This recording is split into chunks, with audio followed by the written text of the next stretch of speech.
Most people think about cardiovascular risk in terms of what they eat, how much they exercise, and what their blood pressure readings say. Very few people think about what happens to their cardiovascular system during the 7 or 8 hours they spend completely unconscious every night. And yet the research literature has documented something that most standard medical appointments never discuss. The position your body is in during sleep influences blood pressure behavior, cerebral blood flow, airway mechanics, and the brain's ability to clear metabolic waste. All of these processes have implications for cardiovascular and neurological health that compound over years of nightly repetition. Sleep is not a passive state for your cardiovascular system. During healthy sleep, blood pressure naturally drops by approximately 10 to 20%, a pattern researchers call nocturnal dipping. This dip is protective. It gives the heart and blood vessels a period of reduced demand every night. Research has consistently found that adults who do not experience adequate nocturnal dipping show higher rates of cardiovascular events and faster progression of hypertension-related organ damage than those who do. The factors that disrupt nocturnal dipping include sleep apnea, stress, certain medications, and, less commonly discussed, sleep position. After 60, the cardiovascular system's ability to adapt to positional changes during sleep is meaningfully different from what it was in earlier decades. Arterial walls become less elastic. The autonomic nervous system, which regulates blood pressure in response to body position, responds more slowly. The small vessels supplying the brain have less reserve capacity. These changes mean that positional factors, which a younger body compensates for automatically, can produce more significant physiological effects in an older body that is already managing these age-related shifts.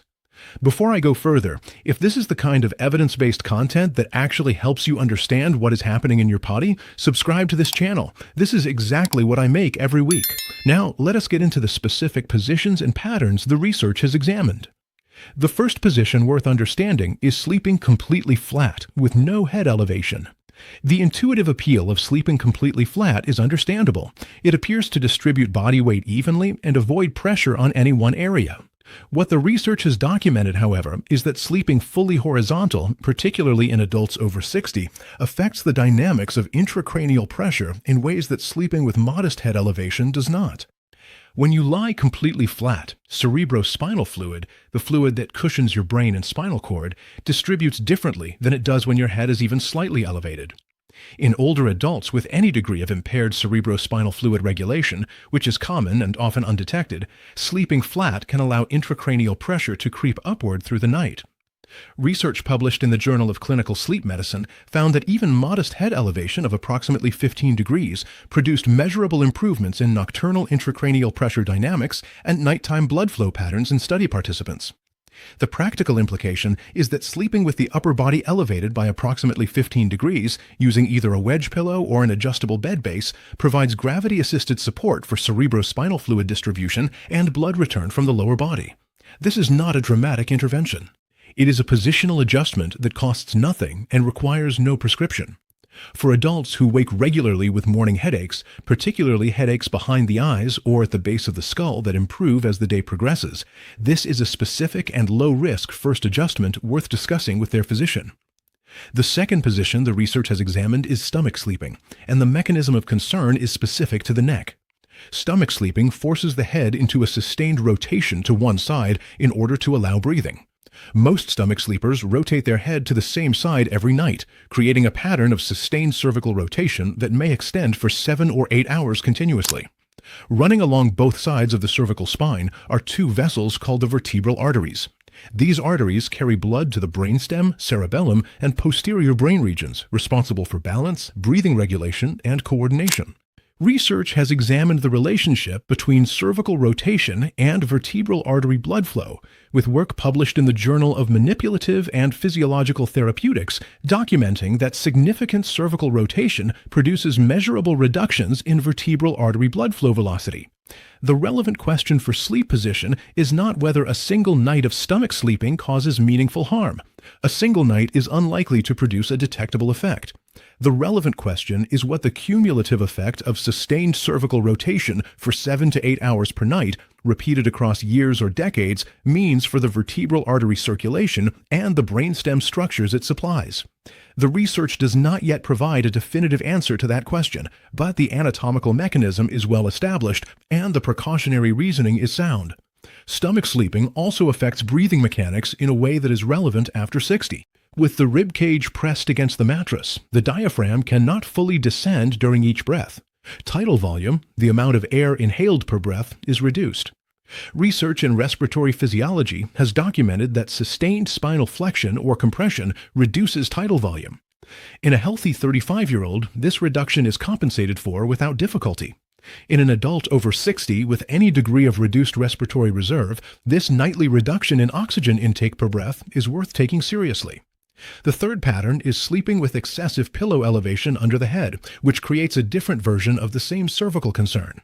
Stacking 2, 3, or more pillows under the head pushes the head forward and the chin toward the chest, creating sustained cervical flexion rather than cervical rotation. The vertebral arteries are sensitive to both. But excessive forward neck flexion adds a second mechanism that cervical rotation does not involve as directly: compression of the internal jugular vein. The internal jugular vein is the brain's primary drainage pathway. It carries deoxygenated blood from the brain back down toward the heart. When the neck is bent forward excessively, research has documented that jugular venous drainage becomes impaired. When drainage is impaired, venous pressure inside the skull rises. The brain's ability to clear metabolic waste through the cerebrospinal fluid circulation that occurs during sleep becomes compromised. This may explain a symptom pattern that is quite common in older adults but rarely connected to pillow height. Waking after a full night of sleep feeling unrefreshed, with a heaviness behind the eyes or mild cognitive fog that clears slowly over the first hour of the morning. Research on impaired cerebral venous drainage during sleep has suggested that this symptom pattern may reflect inadequate overnight brain waste clearance rather than simply poor sleep quality. The intervention is simple: one pillow. One appropriately contoured pillow, ideally a cervical memory foam design that supports the natural curve of the neck rather than pushing the head forward. Many adults who have made this single change report that morning headaches they had attributed to aging or poor sleep resolved within days to a week. The fourth area the research has examined is right-side sleeping in adults with cardiovascular history. Side sleeping in general is well supported by research as a beneficial position. However, the direction of side sleeping is a distinction that the research has identified as meaningful, particularly for adults with existing cardiovascular conditions. The inferior vena cava, one of the body's largest veins, returns blood from everything below the diaphragm, including the legs, abdomen, and digestive organs, back to the right side of the heart. This vessel runs along the right side of the spine. When you sleep on your right side, body weight applies pressure in the direction of the inferior vena cava, which can reduce venous return to the heart. For a healthy adult, this effect is compensated for without any noticeable consequence. For an adult over 60 managing borderline cardiac function, mild heart failure, or chronic hypertension, the heart is already operating with reduced physiological reserve. Research published in the European Journal of Heart Failure documented that patients with heart failure showed a significant and intuitive preference for avoiding right-sided sleep, which the researchers interpreted as a physiological self-correction response to the increased cardiac workload that right-side sleeping produced in this population. For adults with any documented cardiovascular history, this finding is worth discussing with a physician. The left side is consistently better supported by the evidence as the preferred sleep side for cardiovascular health, and the inferior vena cava mechanism explains why. The fifth pattern is sleeping in a tightly curled fetal position, where multiple physiological effects occur simultaneously. A tightly curled fetal position involves forward flexion of the cervical spine, flexion at the hip joints, and compression of the rib cage. Each of these has individual physiological consequences that, when combined, represent a meaningful total burden on an aging cardiovascular and respiratory system. Cervical flexion produces the internal jugular vein compression and vertebral artery effects already discussed. Hip and knee flexion bends the popliteal vessels behind the knees and the vessels running through the hip joints, which can reduce circulation to and from the lower limbs. For adults who already experience swollen ankles or lower limb circulation concerns, this positional choice consistently compounds those issues through the night. Rib cage compression reduces tidal volume through the same mechanism as stomach sleeping, but with the added effect of full body flexion, preventing the natural expansion of the torso during breathing. Research in respiratory physiology and neurobiology has documented that sustained spinal flexion during sleep produces measurable reductions in tidal volume. Across 8 hours of sleep, a reduction of even 10% per breath represents a significant cumulative reduction in oxygen delivered to brain tissue that is already managing age-related changes in perfusion. The adjustment for committed fetal position sleepers does not require a dramatic repositioning. A body pillow along the front of the body to support without over-curling, and a standard pillow between the knees to maintain hip alignment and reduce the degree of hip and knee flexion are sufficient to open the chest, straighten the neck modestly, and reduce lower limb vessel compression while preserving the comfort that makes this position appealing. The sixth pattern involves late eating and alcohol consumption close to bedtime, and its connection to sleep position effects is through the disruption of nocturnal blood pressure dipping. After a substantial meal, blood is redistributed toward the digestive system. In younger adults, the cardiovascular system manages this redistribution without difficulty. In older adults with reduced arterial elasticity and slower autonomic nervous system response, this shift can produce transient reductions in cerebral blood flow during the early hours of sleep. Alcohol compounds this effect through a specific pharmacological mechanism. Alcohol is a vasodilator. It relaxes blood vessel walls and causes blood pressure to drop acutely. The body's compensatory response is to raise blood pressure through vasoconstriction. The result is a pattern of blood pressure oscillation through the night rather than the smooth, sustained dip that healthy sleep produces. Research published in the American Journal of Hypertension found that even moderate alcohol consumption within 3 hours of sleep significantly disrupted nocturnal blood pressure dipping in study participants. For adults over 60, whose blood vessel walls already show age-related changes in elasticity, this nightly oscillation represents a mechanical stress on arterial walls that compounds over months and years. Finishing eating at least 3 hours before sleep and separating alcohol consumption from bedtime by at least 4 hours when it is consumed are the specific time-based interventions the research supports. What the evidence recommends. 2 positions supported by research. Left side sleeping is the most consistently evidence-supported position for cardiovascular and neurological health in older adults. When you sleep on your left side, gravity assists the inferior vena cava rather than working against it, allowing blood to return to the heart from the lower body efficiently and without the compression effect that right side sleeping produces. The heart works with less resistance. Nocturnal blood pressure regulation is better supported. Beyond the cardiovascular benefit, research published in the Journal of Neuroscience has documented a function of left-side sleeping that connects directly to long-term neurological health. Scientists have identified a system called the Glymphatic System, a network of channels through which cerebrospinal fluid pulses during sleep, flushing metabolic waste products from between brain cells. These waste products include amyloid beta and tau proteins, the same proteins that accumulate excessively in the brains of people with Alzheimer's disease.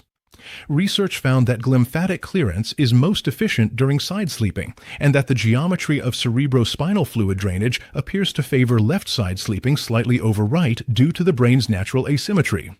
This means that consistent left-side sleeping is not only a nightly cardiovascular intervention, it is potentially a decades-long investment in the brain's ability to clear the waste products whose accumulation is associated with cognitive decline.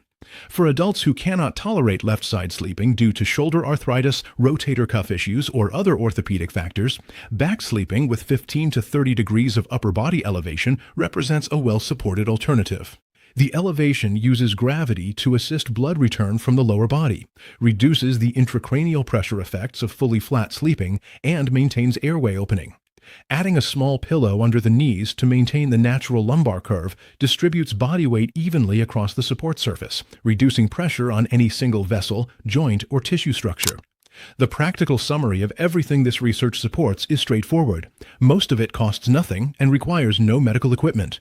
Left-side sleeping with one appropriately contoured pillow, or upper body elevation of 15 degrees if left-side sleeping is not possible. A body pillow to prevent over-curling or rolling during the night.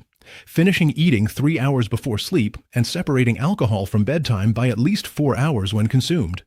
A bedroom temperature between approximately 18 and 20 degrees Celsius, which research has associated with the core temperature drop that initiates deep restorative sleep stages.